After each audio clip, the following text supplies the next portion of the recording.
ইসলামী শরীয়তের সুন্নত, নফল ও মুস্তাহাব মাসালা নিয়ে বিতর্ক বাহাস করা জায়েজ আছে কিনা? নবী সাল্লাল্লাহু আলাইহি সাল্লাম তার পরবর্তী সময়ে সাহাবাগণ কি এই সমস্ত বিষয় নিয়ে বিতর্ক বহস করেছেন কিনা? দেখুন, বিতর্ক বহস এটা যদি কোনো বিষয় নিয়ে হয়, আলোচনা, পর্যালোচনা, তাহলে সেটা যদি শরিয়ার নীতিমালা মেনে হয় সেটা জায়েজ আছে। সাহাবীদের ভিতরে বিভিন্ন বিষয় নিয়ে কথোপকথন হয়েছে, যুক্তিতর্ক পরস্পরের মধ্যে দেয়াদেয়ি হয়েছে, অনেক ঘটনা এরকম ঘটেছে। একজন একটাকে বলেছেন, তার সপক্ষে তিনি যুক্তি দিয়েছেন, আরেকজন তার সপক্ষে তিনি দলিল প্রমাণ হাজির করেছেন। এটাকে আপনি বিতর্ক বলেন আর বাহাস বলেন, যে নামই বলেন, এগুলো সাহাবীদের মধ্যে ছিল। কিন্তু আজকাল বিতর্ক বাহাসের নামে যেগুলো হয়, এইরকম ফরম্যাট সাহাবীদের মধ্যে ছিল বলে আমার জানা নেই। এখন তো বিতর্ক বাহাস মানে হলো মার মার কাট কাট। মুসলমানদের সর্বাঙ্গে ব্যথা, হাজারটা বিপদ, হাজারটা সমস্যা, এর মধ্যে আমরা দেখা যায় ছোটখাটো বিষয় নিয়ে এমনভাবে বিতর্ক বসায় লেগে যায়, এমনভাবে গ্রুপিং করতে লেগে যায় যে মনে হয় ইসলামের সবচেয়ে বড় সমস্যাই হলো এগুলো। এমনিতে যে কোনো মাসলা নিয়ে আলোচনা হতে পারে, পর্যালোচনা হতে পারে, দলিল দেওয়া, পাল্টা দলিল দেওয়া হতে পারে। সেটা একটা শালীনতার মধ্যে, সেটা একটা ভদ্রতার মধ্যে, সেটা সময়, সেটা বিভিন্ন উসুল, নিয়ম নীতি এগুলো মেনে হতে পারে। কিন্তু আজকাল এগুলো বেশিরভাগ ক্ষেত্রে হয়ে গেছে ইগোর কারণে। এগুলো আমাদের অনেকটা জেদ খেদের বিষয় হয়ে গেছে। এখানে হক অন্বেষণ করার চাইতে জেদ খেদটা বেশি গুরুত্বপূর্ণ হয়ে গেছে।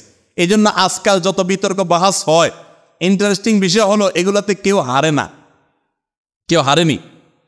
কোনো বাহাসে কেউ হারছে শুনছেন আজ পর্যন্ত? সব পক্ষই জিতে, সবাই মনে মনে খুশি। হ্যাঁ, আমরা জিতে গেছি, আমাদেরটা হক প্রমাণ হয়ে গেছে। একজন বলে আমারটা হক প্রমাণ হয়ে গেছে। কি লাভ রে ভাই? ভাইরা আমার, বহস শব্দের অর্থ হলো অনুসন্ধান করা।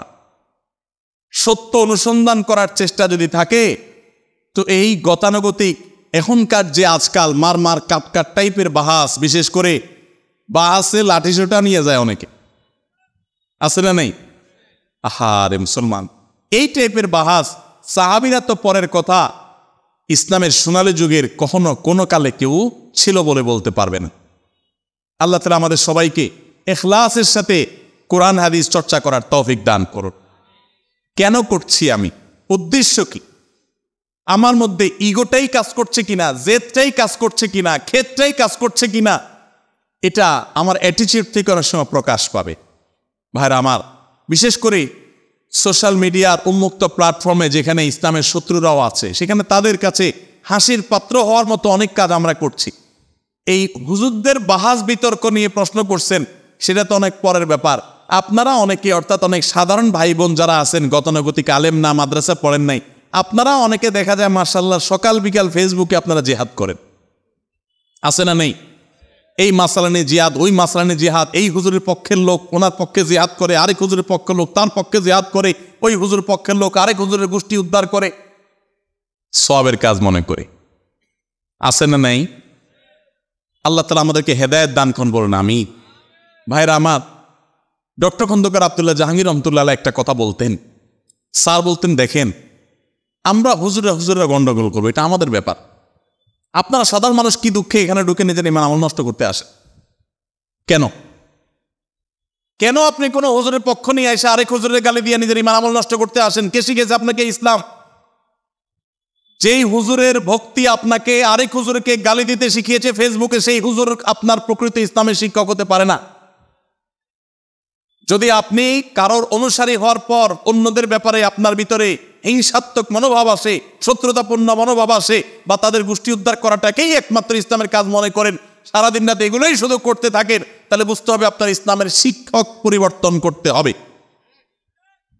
ভাইরা আমার, শত শত আগুন ইসলামের উপরে লেগে গেছে আজ, আর আমরা ব্যক্তিগত বিষয়গুলো নিয়ে আমরা একের বিরুদ্ধে অন্যে কাদা ছড়াছড়ি করছি। লজ্জা হয়। মাহফিলের মঞ্চকে আমরা পরস্পর বিষদগারের জায়গা হিসাবে বানিয়ে নিয়েছি। আল্লাহ তাআলা আমাদেরকে হেদায়েত দান করুন। আপনারা সাধারণ মানুষ অন্তত আল্লাহর হস্তে এই সমস্ত কাদা ছড়াছড়ি, পাল্টাপাল্টি কাজকর্মে নিজেদেরকে নিয়োজিত করবেন না। আপনার কাছে যেটা সঠিক মনে হয় আপনি সেটা আমল করেন, আল্লাহর কাছে দোয়া করেন, আল্লাহুম্মা আরিনাল হাক্কা হাক্কান ওয়ারযুকনা ইত্তিবাআহ ওয়া আরিনাল বাতিলা বাতিলান ওয়ারযুকনা ইজতিনাবাহ। আল্লাহ, আমার কাছে যেটা সত্য, আপনার কাছে যেটা সত্য সেটা যেন আমার কাছে সত্য হিসাবে উদ্ভাসিত হয়ে যায়, উন্মোচিত হয়ে যায়। আমি যেন সত্যটা বুঝতে পারি। আল্লাহ আমাকে হেদায়েত দান করেন, ইহদিনাস সিরাতাল মুস্তাকিম। আল্লাহর কাছে বিশেষ দোয়া করেন, চোখের পানি ফেলেন। আপনি যদি সত্যটা উপলব্ধি করতে পারেন আপনি অহংকারী হবেন না, আপনি বিনয়ী হবেন। আজকাল দেখা যায় বেশিরভাগ বাহাস বিতর্ক আমাদেরকে অহংকারী করে দেয়, আমাদেরকে বিনয়ী করে না।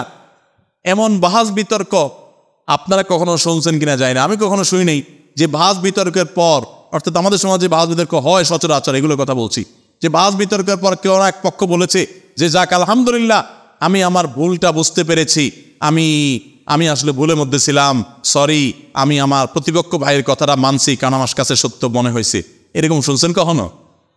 এই জন্য বলছে যে বিতর্ক বাহাসে কেউ কোনোদিন হারে না, এবং সেখানে সত্য খুব কমই জিতে, তার্কিক জিতে। যার তর্কের গলার জোর, চাপার জোর যত বেশি, বেশিরভাগ সেই জিতে। ঠিক না? ঠিক। এগুলো নাজায়েজ আমি বলছি না, শরিয়ার গণ্ডিতে উসুল মেনে যদি হয় অবশ্যই হতে পারে, কিন্তু সেগুলোতে সৌন্দর্য থাকা উচিত। খুব দুঃখজনক বিষয়, ইসলামের গুরুত্বপূর্ণ একটা বিষয় হলো আখলাক। সে আখলাক আজ আমাদের নিজস্ব মুসলমান ভাইদের সাথে আমরা দেখাতে পারছি না। ভিন্ন মতের মুসলমান, সেও তো আমার ভাই, দিন শেষে কেন তাকে আমি শত্রু মনে করব? আল্লাহ আমাদের সবাইকে উদারপন্থী মুসলমান হওয়ার তৌফিক দান করুন, ধৈর্যশীল সহনশীল মুসলমান হওয়ার তৌফিক দান করুন, আখলাকওয়ালা মুসলমান হওয়ার তৌফিক দান করুন। বিয়ের এক সপ্তাহ পার হতে না হতেই স্বামী স্ত্রীর সঙ্গে খারাপ আচরণ, খারাপ ভাষায় গালমন্দ করতে শুরু করে। তবু স্ত্রী ধৈর্য ধারণ করে সংসার করতে থাকে। স্বামীর ভাষ্যমতে তিনি তার স্ত্রীকে তালাক দিয়ে দিয়েছেন। এখন সেই স্বামী পুনরায় স্ত্রীর কাছে ফিরে আসতে চায়, করণীয় কি? বিশেষ দ্রষ্টব্য, স্বামী স্ত্রীর গায়ে হাত তুলত, স্বামী তার শ্বশুরের গায়েও হাত তুলত। সেই দম্পতির ঘরে একটি ছোট বাচ্চাও আছে। ইন্না লিল্লাহি ওয়া ইন্না ইলাইহি রাজিউন। দেখুন,